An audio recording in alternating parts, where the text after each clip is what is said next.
Hello সবাইকে, কেমন আছো তোমরা সবাই? আশা করি ভালো আছো, সুস্থ আছো। যে যেখান থেকেই আমার ভিডিওটি দেখছো, সবাইকে জানাই আমার অনেক অনেক ভালোবাসা।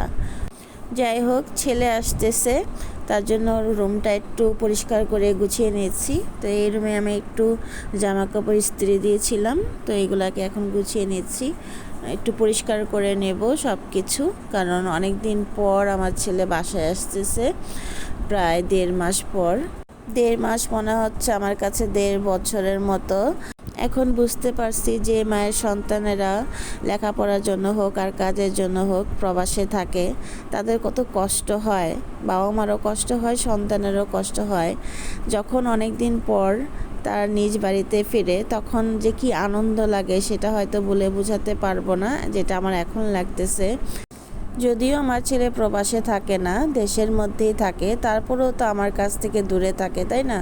এটাই আমার কাছে অনেক কষ্টের ব্যাপার, কারণ 20টা বছর তো আমার কাছে কাছে ছিল, কখনো তো আমার ছেলে আমার কাছ থেকে বা আমার চোখের আড়ালে কখনো যায় নাই।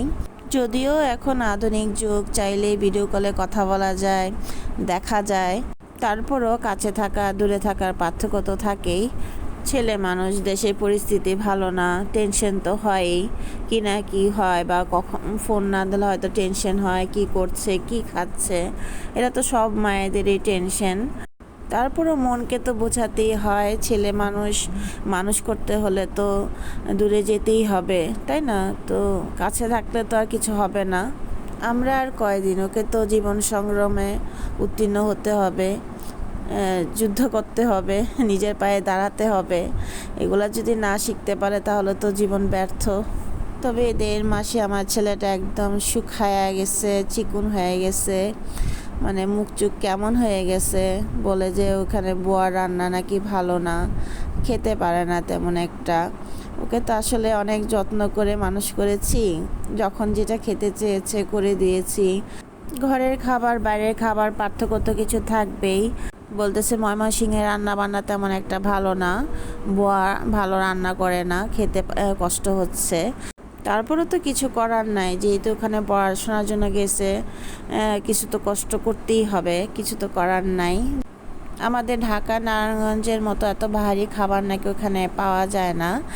ফুচকা পর্যন্ত ওইখানে পাওয়া যায় না, আজ পর্যন্ত দেখি নাই কোনো ফুচকাওয়ালা বা বেলপুরিওয়ালা, এই ধরনের খাবারও নাকি কিছুই নাই।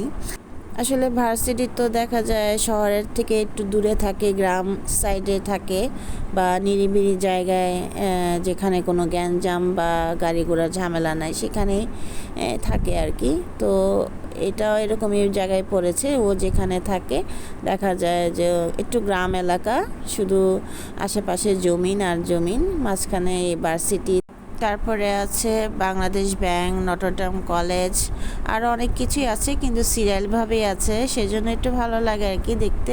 ওর ভার্সিটি থেকে ময়মনসিংহ শহর হচ্ছে 20 মিনিট লাগে, অটোতে গেলে 20 মিনিটের দূরত্ব। ময়মনসিংহ শহর আমি ঘুরে দেখেছি, কিন্তু আমাদের মতো এত জাঁকজমক বা এত লোক সংখ্যা, এত গাড়ি ঘোড়া কিছুই নাই, নিরিবিলি, ভালোই লাগে, খারাপ না। যাই হোক, তোমাদের সাথে কথা বলতে বলতে আমার ঘর গোছানো হয়ে গেছে।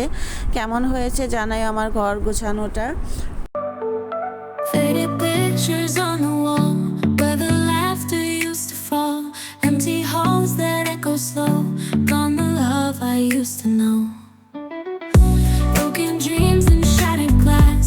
Thought forever it would last. Whispers haunt the midnight air. Lonely hearts in disrepair. Where did all the magic go? Did it fade like morning glow? Love that used to light my mind, left with shadows left behind.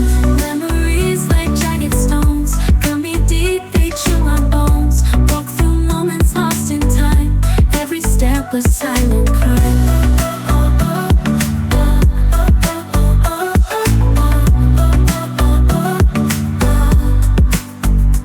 In the mirror past reflects all the promises, neglects, tears that paint the night in blue, echoes of the love we knew.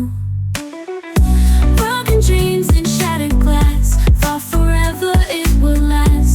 Whispers haunt the midnight air, lonely hearts in disrepair.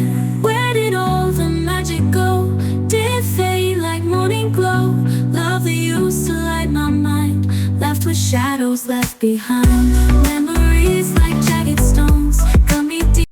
অনেক দিন ধরে আসবে আসবে বলতেছিল, কিন্তু কোনো সুযোগ পাচ্ছিল না। তো যেহেতু সামনে সরস্বতী পূজা, সেই কারণে হয়তো আসা হয়েছে আর কি, যে অনেক দিন পর আমার ছেলে আমার কাছে এসেছে। সবাই আমার ছেলের জন্য আশীর্বাদ করবা, যাতে ও যেন সুস্থ থাকে, ভালো থাকে এবং মানুষের মতো মানুষ হয়। ছেলের পছন্দের খাবার তৈরি করেছি, চিকেন ফ্রাই। ও চিকেন ফ্রাই খুবই পছন্দ করে। এটা আসলে ভিডিও করা হয়নি, কারণ খুব তাড়াহুড়ার মধ্যে ছিলাম, অত আমার সময় ছিল না আমার হাতে, তাই ভিডিও করা হয়নি। তো যাই হোক, বৃহস্পতিবার আর শুক্রবার মিলিয়ে আমি এই ব্লগটা তৈরি করেছি। কেমন হয়েছে জানাইও। আজকের ভিডিওটি যদি ভালো লেগে থাকে প্লিজ লাইক অ্যান্ড সাবস্ক্রাইব করে পাশে থেকো। আজ এ পর্যন্তই, আবারও দেখা হবে নতুন কোনো ভিডিওতে। সবাই ভালো থাকো, সুস্থ থাকো এবং নিরাপদে থাকো।